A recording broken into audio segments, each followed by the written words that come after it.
Well, I'm glad Jan didn't have any questions for me. Joe's told me I shouldn't No because more we're running out of questions, time. All right, so here you go. All right, so it's always good to discuss traffic after a good lunch. It keeps us awake.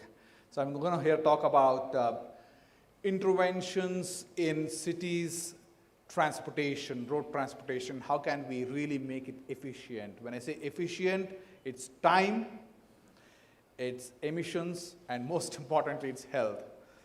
All right, so I'm going to here talk about a solution that's originally started by the Traffic for New South Wales Department in Australia. Yeah, the original problems that we get to see, the problems that we were trying to solve and understand, piece of what Jan mentioned is, most of the cities today or earlier 5 years ago had manual or fixed timing, which basically meant a humble traffic cop would basically direct traffic and say, I see more traffic here, he should get more time. And eventually we said that, no, let's not have a traffic cop, let's have signals, right, with timings in there. And then some traffic cop sitting once again in the smart city center somewhere, he decided to say, hey, you know what, I think this requires 30 seconds, this requires 50 seconds. Now that's a manual intervention.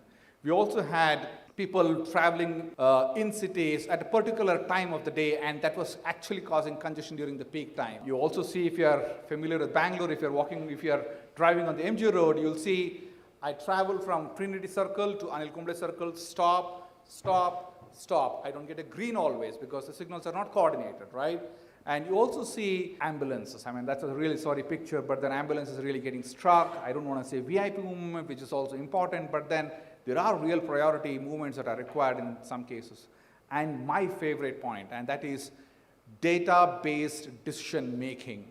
Now, how do we empower policy makers to really design cities, or rather do urban planning based on actual data that is generated within the cities? So these are the problems that we're trying to solve, and that's the understand portion of it. One gentleman in Australia started imagining how do we come across this, and he invented what we call SCATS, which is basically a solution which collects data from roads, right? And these are sensor-based data. It could be in the form of an induction loop, or it could be in the form of what is today more popular, just a video camera which captures the number of vehicles at a junction passing through at any given point of time.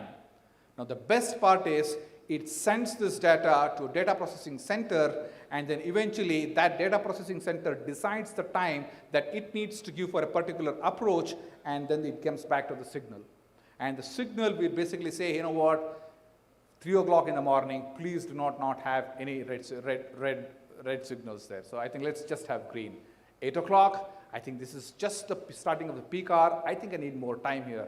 2 o'clock, let me reduce the timing. So without any manual intervention, this sort of manages the signal timings. Imagine the type of results it gives in, right? I mean, there are many solutions which can do this, but imagine 20% reduction in stops, and most importantly, around 40% reduction in your times that you travel across the cities. Now, as I said, there are a number of solutions that are deployed across the globe. And SCATS is by far the most widely deployed solution across the globe today. It's deployed across 62,000 junctions, right? And in 210 cities globally. I'll just give one interesting example here that happened in Qatar, when the World Football Cup was being organized there. One of the important challenges that was posed is, you know what, for my teams to travel from a hotel to the stadium across the city, I need to make sure that they reach there on time. So there was this request where there were approximately 327 buses that were enabled with what we call a priority management system, and that gave 11,000 and odd green signals to those priority vehicles across 150 junctions.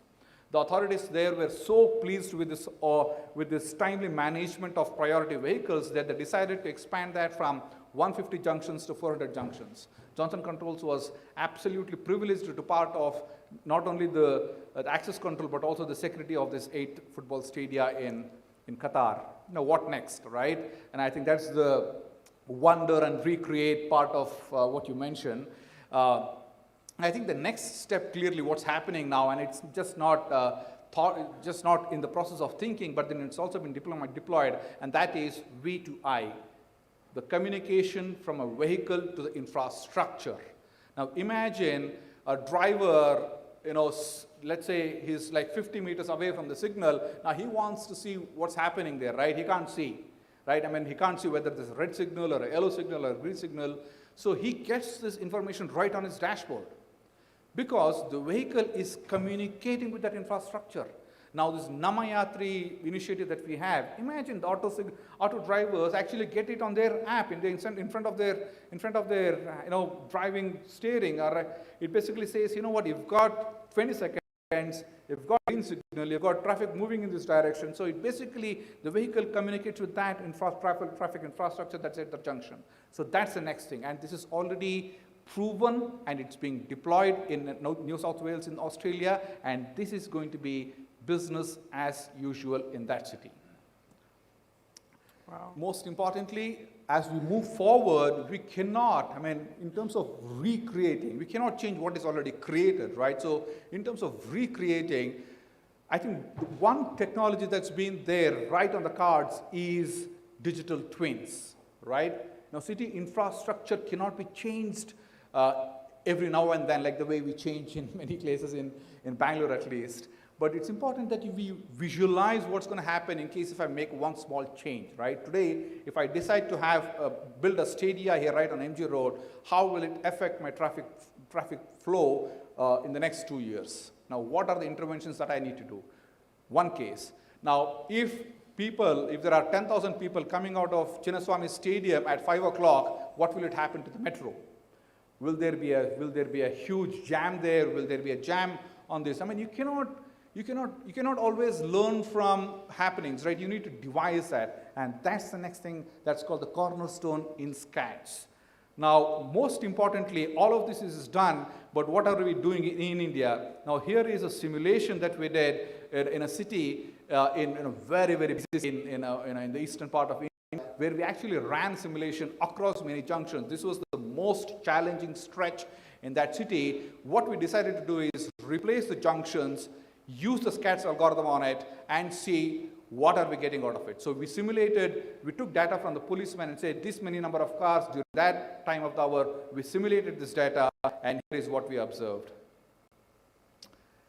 Traffic moves in both directions, right? In one direction between 8:15 and 8:30, because the previous system were not able to dynamically adjust the timings.